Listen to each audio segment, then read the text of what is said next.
से स्वागत है आपका अपनी पाठशाला में। हम अकाउंट के अंदर चैप्टर सीख रहे थे खाता बही खतौनी। हमने इसके अंदर अभी तक रोजनामचा के ऊपर से खाता बही में किस प्रकार से खतौनी की जाती है वह सीखिए। आज के सवाल में भी हमें वही करना है बट कुछ अलग प्रकार से, ठीक है। पिछले वीडियो में हमने कुछ आपको अलग बताया था, जैसे कि मैंने आपको कहा कि हर वीडियो में हम कुछ ना कुछ अलग टॉपिक ही सीखेंगे, ठीक है।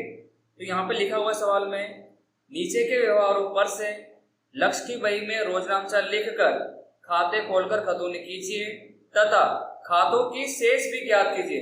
तो ऐसे सवाल भी एग्जाम में पूछे जाते हैं। यहाँ लिखा है कि खातों की शेष भी आज हमें ज्ञात करनी। इसका मतलब जो हम खाते खोले हैं खतौनी करने के लिए उन सभी की हमें क्या निकालनी, शेष निकालनी। अब शेष का मतलब आपको पता है, जिस पक्ष का टोटल ज्यादा है उसे हमको दोनों तरफ लिखना है। अगर कुछ उधार बाकी है जमा बाकी है तो हमें माइनस करनी है। माइनस करने के बाद जो भी रकम बचती है वो हमारी क्या कहलाती है, शेष कहलाती है, ठीक है। तो आज में हमें सबसे पहले रोजनामचा लिखना है। रोजनामचा जैसे हमारा पूरा हो जाता है तो हम क्या करेंगे, खतौनी करेंगे। वो खतौनी करने के जस्ट बाद हम क्या करेंगे, खातों के शेष याद करेंगे। तो सवाल ये वाला भी इंपॉर्टेंट बन जाता है, ठीक है। जैसे कि मैंने आपको कहा कि हम वही सवाल सीख रहे हैं जो आपके एग्जाम में पूछे गए हैं, ठीक है। तो चलिए सवाल शुरू करते हैं। 2025 जनवरी 1 लिखा हुआ है कि रुपए 60,000 रोकड़ और 10,000 माल स्टॉक लाकर धंधा प्रारंभ किया। तो ये वाला रोजनामचा तो आपको हमेशा देखने के लिए मिलेगा, ठीक है। जो भी सवाल आप करोगे पहला रोजनामचा आपको धंधा शुरू करने का ही दिया जाएगा। तो चलिए इसका रोजनामचा लिखते हैं हम। सबसे पहला रोजनामचा हम लिखते हैं, चलिए 2025 जनवरी 1। जैसे कि पता, अगर रोकड़ लाएंगे तो रोकड़ खाते उधार धंधे में आएगी, रोकड़ खाते उधार, माल स्टॉक खाते उधार,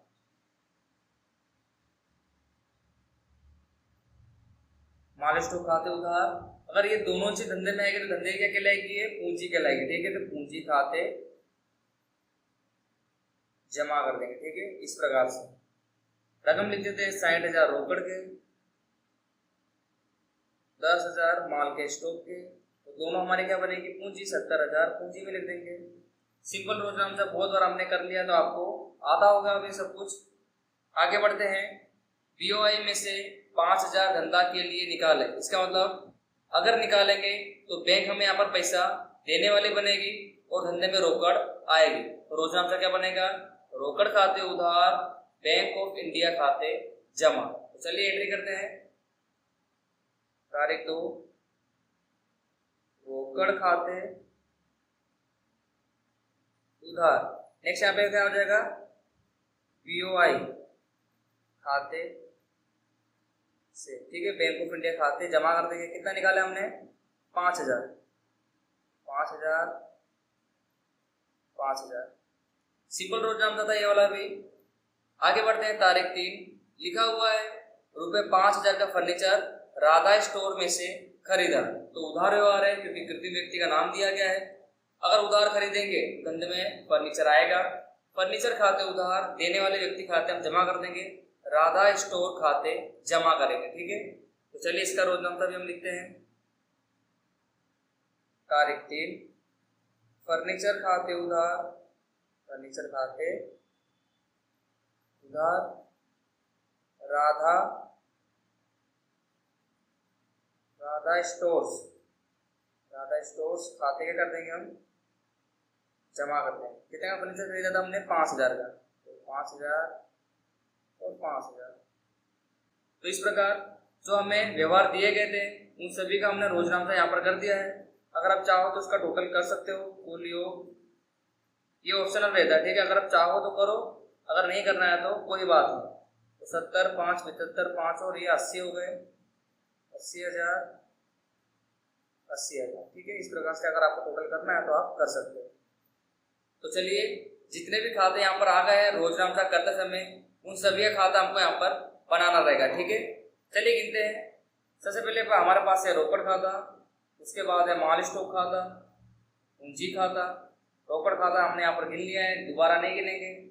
बैंक ऑफ इंडिया खाता, फर्नीचर खाता और राधा स्टोर्स खाता। तो कुल मिला के हमारे पास खाते बनेंगे 1, 2, 3, 4, 5, 6। तो 6 खाते यहाँ पर बनाए जाएंगे। तो चलिए फिलहाल मैंने यहाँ पर खाते नहीं बनाए हैं तो जल्दी से आप भी खाते बना लीजिए और मैं भी यहाँ पर खाते बना लेता हूँ खतौनी करने के लिए। तो यहाँ पर हमने लक्ष्य के व्यय के खाता व्यय के लिए जरूरी खाते हमने यहाँ पर बना लिए। सबसे पहले हमने बनाया रोकड़ खाता, माल स्टॉक खाता, पूंजी खाता, बैंक ऑफ इंडिया खाता, फर्नीचर खाता और आखिरी में हमारा राधा स्टोर्स खाता। ठीक है, इस प्रकार से हमने यहाँ पर 6 खाते बना लिए।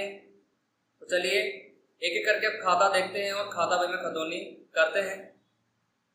सबसे पहले हमारे पास क्या था, रोकड़ खाते उधार, माल स्टॉक खाते उधार और पूंजी खाते से। इसका मतलब रोकड़ खाते के उधार पक्ष में नाम लिखेंगे पूंजी खाते का, माल स्टॉक खाते के उधार पक्ष में नाम लिखेंगे पूंजी खाते का और आखिर में पूंजी खाते के जमा पक्ष में इन दोनों का नाम लिखना रहेगा, जैसे कि आपको पता है। तो चलिए खतौनी करते हैं इसकी। ये रहा हमारा रोकड़ खाता 2025 जनवरी 1। क्या लिखेंगे, पूंजी खाते, पूंजी खाते कितना लाए थे हम, 60,000।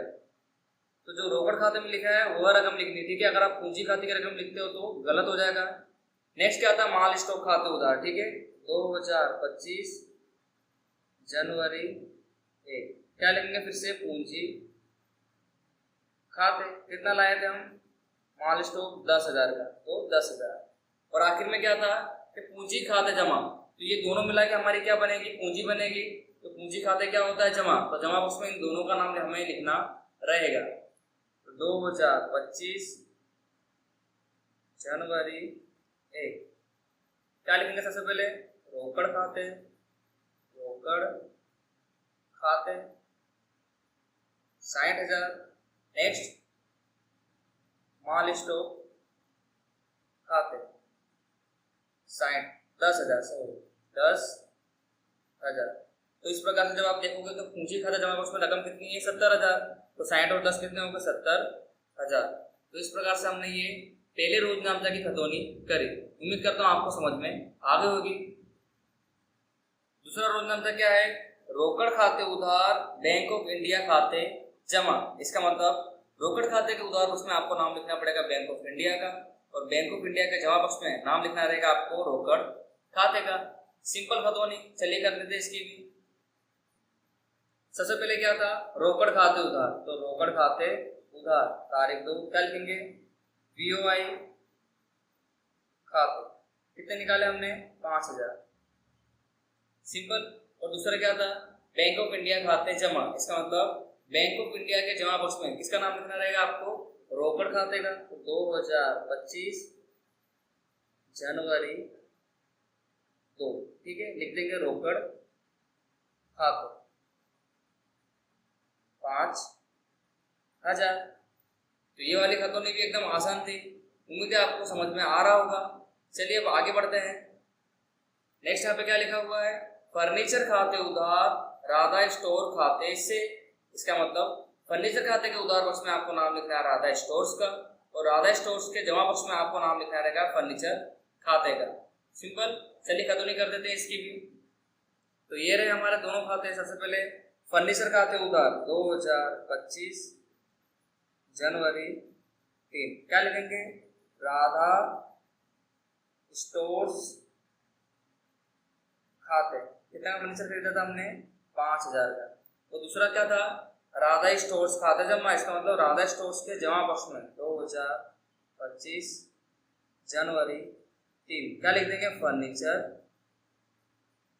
खाते। इसका मतलब मैंने आपको बताया था कि कारण लिखना है कि राधा स्टोर्स में हमने क्या खरीदा, तो फर्नीचर खरीदा। यहाँ पे राधा स्टोर्स देने वाले बनेंगे 5,000। तो इस प्रकार जितने भी व्यवहारों का हमने रोजनामा लिखा था उन सभी की खतौनी हमने यहाँ पर कर दी। उम्मीद है आपको समझ में आ गया होगा। तो चलिए, जो सवाल में पूछा गया था आज का हमारा मेन टॉपिक कि खाते खोलकर खतौनी तो करनी है अथवा हमें सभी खातों की शेष भी यहाँ पर ज्ञात करनी है। तो शेष किस प्रकार से ज्ञात की जाती है, चलिए कर लेते हैं। अब हम सबसे पहले शुरू करते हैं रोकड़ खाते से।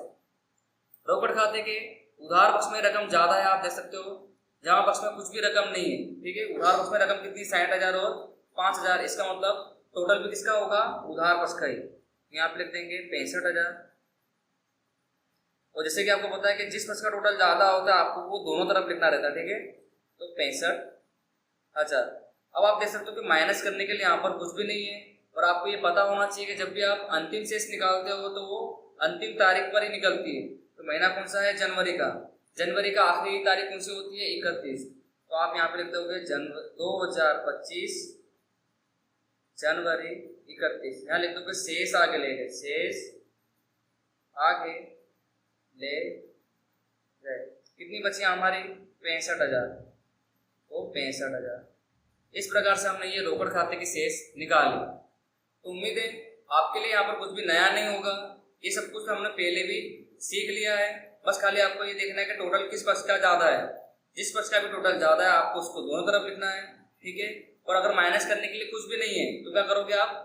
पूरी की पूरी शेष बनाकर लिख दोगे। मान लीजिए अगर यहाँ पर कुछ माइनस करने के लिए होता तो टोटल रकम में से हम माइनस कर देते और फिर से हमारी क्या बच जाती है? शेष बच जाती है। तो हम उसको लिख देते शेष आगे ले गए। जितनी भी रकम यहाँ पर बची थी उसको लिखते, ठीक है। चलिए अब आगे बढ़ते हैं। माल स्टॉक खाता। माल स्टॉक खाते की भी आप देख सकते हो कि उधार पक्ष में ही रकम ज्यादा है, जमा पक्ष में कुछ भी रकम नहीं है। तो यहाँ पर हम किसका टोटल करेंगे? उधार पक्ष का 10,000, जो आपको दोनों तरफ लिखना है 10,000। फिर से यहाँ पर माइनस करने के लिए कुछ भी नहीं है, तो 2025 जनवरी 31, ठीक है। आखिरी तारीख पर आपको नाम लिखना है, शेष आगे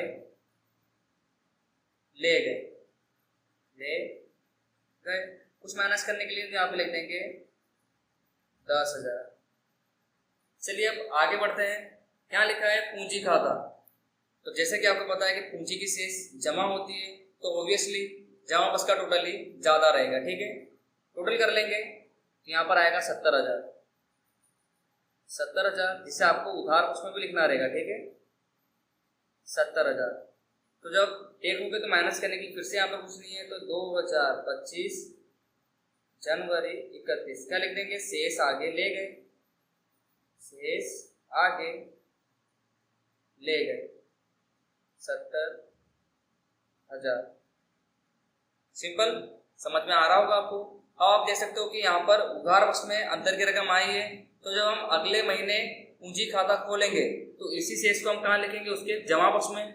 जिससे कि आपको पता है कि पूंजी की शेष जमा होती है, तो फिलहाल यहाँ पर उधार पक्ष में आया है, तो जब हम अगले महीने लिखेंगे तो उधार से कहाँ लिखना पड़ेगा हमको? जमा पक्ष में। और क्या लिखेंगे? शेष आगे लाए। इन शॉर्ट नेक्स्ट महीने ये जो पूंजी खाते की शेष है वो क्या हो जाएगी? जमा हो जाएगी, ठीक है।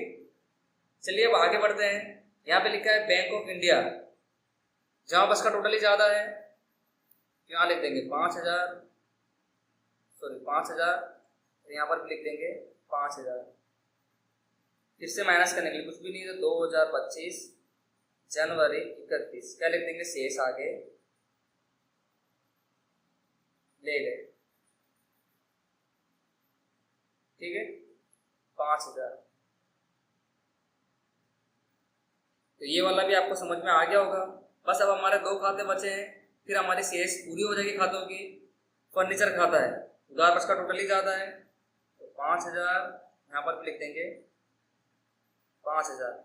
फिर से माइनस करने के लिए कुछ भी नहीं है, तो 2025 जनवरी 31 लिख देंगे, शेष आगे ले गए, शेष आगे ले गए 5,000, ठीक है। और आखिरी में हमारे पास बचता है राधा स्टोर्स खाता। जमा पक्ष का टोटल ही ज्यादा है, दोनों तरफ लिख देंगे आप 5,000, 5,000। माइनस करने के लिए नहीं है कुछ भी, तो 2025 जनवरी 31 लिख देंगे, शेष आगे ले गए 5,000, ठीक है। इस प्रकार से देख सकते हैं कि सभी खातों के हमने अंतिम शेष प्राप्त कर लिए, ठीक है। कुछ बाकियां उधार पक्ष में आई है और कुछ बाकियां हमारे यहाँ पर जमा पक्ष में आई है। तो बस आज की वीडियो में आप हम इतने रखेंगे। नेक्स्ट वीडियो में इस चैप्टर का हम आखिरी क्वेश्चन सीखेंगे, सहायक व्यय के ऊपर से खतौनी। सहायक व्यय में आपने सीखा होगा क्या क्या बनता था? खरीद व्यय, खरीद वापसी व्यय, बिक्री व्यय और बिक्री वापसी व्यय। तो यहाँ पर हम सादी खरीद व्यय के ऊपर से किस प्रकार से खतौनी करनी है वह सीखेंगे। वह भी एकदम आसान है, बस थोड़ा सा कुछ अलग रहेगा उसके अंदर से, क्योंकि यहाँ पर हमें पहले से ही खरीद व्यय या खरीद वापसी व्यय पहले से दी गई होगी, तो वहां पर कुछ अलग प्रकार से खतौनी करनी रहती है। खतौनी तो उधार पक्ष में ही होगी, ठीक है, क्योंकि खरीद खाता उधार होता है, बट कुछ नाम अलग प्रकार से वहां पर लिखा जाता है, इसलिए थोड़ा सा अलग रहेगा। तो आप उस वीडियो को भी अच्छे से देखिएगा, क्योंकि चैप्टर का आखिरी क्वेश्चन रहेगा, ठीक है। तो इस प्रकार आज की वीडियो में हमने रोजनामचा के ऊपर से खतौनी करी और खतौनी कर कर सभी खातों की क्या ज्ञात करी हमने, शेष ज्ञात करी। उम्मीद है आपको ये वाला सवाल समझ में अच्छे से आ गया होगा। ठीक है, तो आज की वीडियो में अब हम इतने रखेंगे। मिलेंगे आपसे फिर से नेक्स्ट वीडियो में इस चैप्टर के आखिरी क्वेश्चन के साथ।